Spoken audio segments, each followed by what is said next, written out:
दरम्यान रोहित पवार यांनी मोठा खुलासा केलाय। रोहित पवार यांनी भाजपकडून आपल्याला अनेकदा ऑफर आल्याचं सांगितलंय।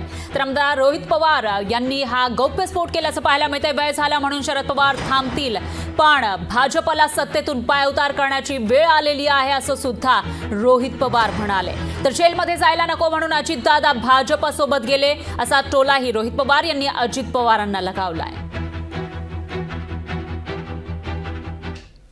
बोलायचं झालं तर मलाही काही प्रमाणात ऑफर असतील ना, आणि मग आज सत्तेत जाऊन तिथं आपली स्वतःची कामं करून घेणं हे आमच्यासारख्याला सोपं असताना सुद्धा आज का आपण संघर्ष करत आहोत? कारण आदरणीय पवार साहेब 84 वय असताना सुद्धा महाराष्ट्राच्या अस्मितेसाठी तिथं लढायला तयार आहेत, आणि मग ते जर तयार असतील तर आपण पळून जाऊन कसं चालेल? जेलला घाबरले असले तरी आपण तर जेलला घाबरत नाही, आपण तयारी दर्शवली। तुम्हाला जी काही कारवाई करायची ती करा, आम्ही काय कोणाला घाबरत नाही। आणि खऱ्या अर्थाने आम्ही मराठी माणसं म्हणून स्वाभिमानी जगणारी माणसं आहोत, आणि आम्ही घाबरत नसतो। त्याचं मुख्य कारण असं आम्ही केलंच नाही काय चुकीचं।